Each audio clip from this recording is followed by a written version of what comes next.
American president Donald Trump പറയുന്നു, യുദ്ധം അവസാനിപ്പിക്കാനും ഹോർമൂസിന് മേലുള്ള ഉപരോധം അവസാനിപ്പിക്കാനും ഇറാൻ അമേരിക്കയുടെ മുന്നിൽ യാചിക്കുന്നുവെന്ന്. ഇറാൻ നാശത്തിന്റെ വക്കിലാണെന്നും ഹോർമൂസിന് മേലുള്ള ഉപരോധം എടുത്തു കളയണമെന്നും ഇറാൻ തങ്ങളോട് ആവശ്യപ്പെട്ടിരിക്കുന്നുവെന്നാണ് ട്രംപ് പറയുന്നത്. സത്യത്തിൽ ഇങ്ങനെ ഇറാൻ ആവശ്യപ്പെട്ടുവെങ്കിൽ അത് ഇറാന്റെ ഏറ്റവും വലിയ തോൽവി തന്നെയാണ്. എന്നാൽ സത്യമെന്താണ്? ഇറാൻ എങ്ങനെ അമേരിക്കയുടെ മുന്നിൽ തോൽവി ഏറ്റുപറഞ്ഞു? അമേരിക്കൻ ഉപരോധം ഇറാനെ നിസ്സാരമായി ബാധിച്ചിട്ടുണ്ട് എന്ന് തർക്കമില്ലാത്ത കാര്യമാണ്. ഇറാന്റെ എണ്ണ കയറ്റുമതി കുറഞ്ഞതും നാണയപ്പെരുപ്പം ഉയർന്നതും അവിടുത്തെ ജനജീവിതത്തെ പ്രയാസത്തിലാക്കിയിട്ടുണ്ട്. അതിനാൽ ഉപരോധം നീക്കം ചെയ്യുക എന്നത് ഇറാന്റെ വലിയൊരു ആവശ്യമാണ്. ഇറാൻ ഔദ്യോഗികമായി അമേരിക്കയോട് എന്തെങ്കിലും സഹായമോ നീക്കുപോക്കോ ആവശ്യപ്പെട്ടു എന്നതിന് നിലവിൽ തെളിവുകൾ ഒന്നും തന്നെയില്ല. ഇറാന്റെ പരമോന്നത നേതാവ് മുജ്തബ ഖൊമൈനിയോ മറ്റ് ഔദ്യോഗിക വക്താക്കളോ ഇത്തരത്തിൽ ഒരു കീഴ്പ്പെടൽ പ്രഖ്യാപിച്ചിട്ടുമില്ല. മറിച്ച് അന്താരാഷ്ട്ര വേദികളിൽ ഉപരോധം നീക്കാൻ ഇറാൻ സമ്മർദ്ദം ചെലുത്തുന്നുണ്ട്.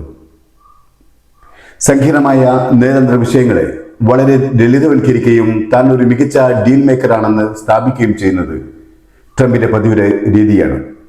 അവർ എന്നെ വിളിച്ചു, അവർ കരഞ്ഞു, അവർ അപേക്ഷിച്ചു, യാചിച്ചു എന്നൊക്കെ ട്രംപ് പറയുന്നത് അത് അയാളുടെ ദിവാസ്വപ്നങ്ങൾ മാത്രമാണ്. ഇറാനിൽ സാമ്പത്തിക പ്രതിസന്ധി രൂക്ഷമാണ് എന്നത് ഒരു യാഥാർത്ഥ്യമാണ്.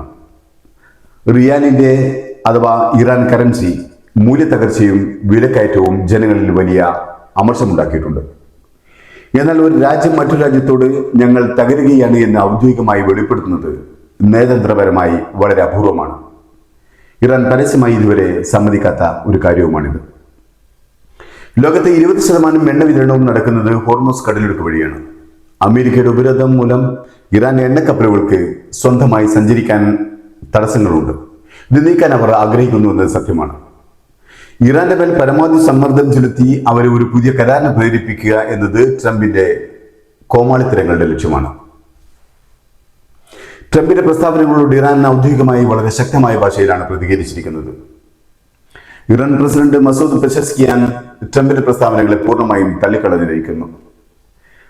അമേരിക്കയുടെ നിരുപാധിക കീഴടങ്ങൽ എന്ന ആവശ്യം അദ്ദേഹം പരിഹസിച്ചു തള്ളുകയാണ് ചെയ്തത്.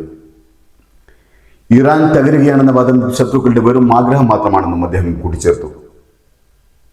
നയതന്ത്ര ചർച്ചകളിലൂടെ മാത്രം ഇറാൻ വിദേശകാര്യ മന്ത്രാലയം നൽകുന്ന സൂചനകൾ പ്രകാരം അവർ ഒരു സമാധാന കരാറിന് തയ്യാറാണ്. എന്നാൽ അത് ട്രംപ് പറയുന്നത് പോലെ അപേക്ഷയുടെ സ്വരത്തിലല്ല, മറിച്ച് ചില നിബന്ധനകളോടെയാണ്. അമേരിക്ക ഇറാന്റെ തുറമുഖങ്ങളുടെ മേൽ ഏർപ്പെടുത്തിയിരിക്കുന്ന നാവിക ഉപരോധം അവസാനിപ്പിക്കണം. ഇറാനിലെ അടിസ്ഥാന സൗകര്യങ്ങൾക്കും എണ്ണക്കമ്പനികൾക്കും നേരെയുള്ള ആക്രമണങ്ങൾ അവസാനിപ്പിക്കണം. ആണവ പദ്ധതിയെക്കുറിച്ചുള്ള ചർച്ചകൾ ഇപ്പോൾ വേണ്ടെന്നും നിലവിലെ യുദ്ധം അവസാനിച്ച ശേഷം മാത്രം അതിനെക്കുറിച്ച് സംസാരിക്കാമെന്നുമാണ് ഇറാന്റെ നിലപാട്. ഹോർമൂസ് കടലിടുക്ക് തുറക്കാൻ ഇറാൻ തയ്യാറാണെന്ന് അറിയിച്ചിട്ടുണ്ട്. പക്ഷേ അത് അമേരിക്കയുടെ ഉപരോധം പിൻവലിക്കുന്നതിന് പകരമായി മാത്രമേ സംഭവിക്കൂ.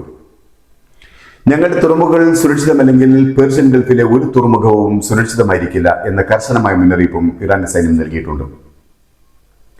ചുരുക്കത്തിൽ ട്രംപ് പറയുന്നത് പോലെ ഇറാൻ കരഞ്ഞ് അപേക്ഷിക്കുകയല്ല ചെയ്യുന്നത്, മറിച്ച് തകർന്നുകൊണ്ടിരിക്കുന്ന സമ്പദ് വ്യവസ്ഥയെ രക്ഷിക്കാൻ ഒരു നയതന്ത്രപരമായ ഒത്തുതീർപ്പിന് അവർ ശ്രമിക്കുന്നുണ്ട് എന്നതാണ്.